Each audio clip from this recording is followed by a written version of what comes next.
சனாதன தர்மம் மகாபாரதம். உபவாசங்களும் பிற நோன்புகளும் பாவங்களை அழிக்காது, இருப்பினும் அவற்றை பலமிழக்க செய்யும். மேலும் உடலின் சதைகளையும் இரத்தத்தையும் சுண்ட செய்யும். புனிதமற்ற இதயம் கொண்டவன் நோன்புகளின் பொருளை உணராமல் அவற்றை மேற்கொள்வது தன்னைத்தானே சித்திரவதை செய்து கொள்வதாகும்.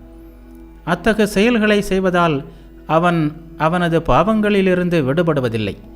அவன் வழிபடும் நெருப்பு அவனது பாவங்களை உட்கொள்வதில்லை. புனிதத்தன்மையாலும் அறத்தாலும் மட்டுமே ஒரு மனிதன் அருள் உலகங்களை அடைகிறான். உபவாசங்களும் நோன்புகளும் பயனற்று போகும்.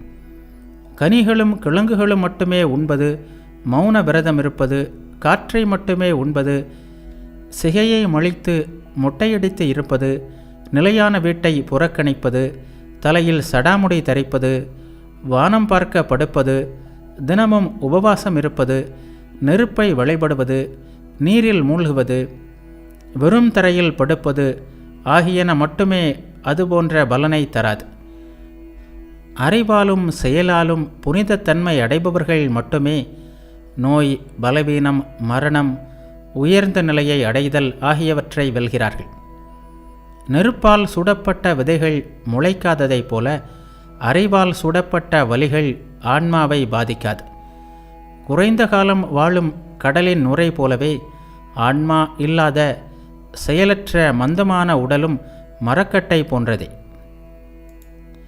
அனைவருக்குள்ளும் வசிக்கும் ஆன்மா, அந்த ஆன்மாவின் காட்சி பெற்றவன், வேதங்களின் ஒரு ஸ்லோகம் என கொள்க, அல்லது ஸ்லோகத்தின் பாதி உதவி பெற்றவன் ஆகியோருக்கு வேறு எதுவும் தேவையில்லை.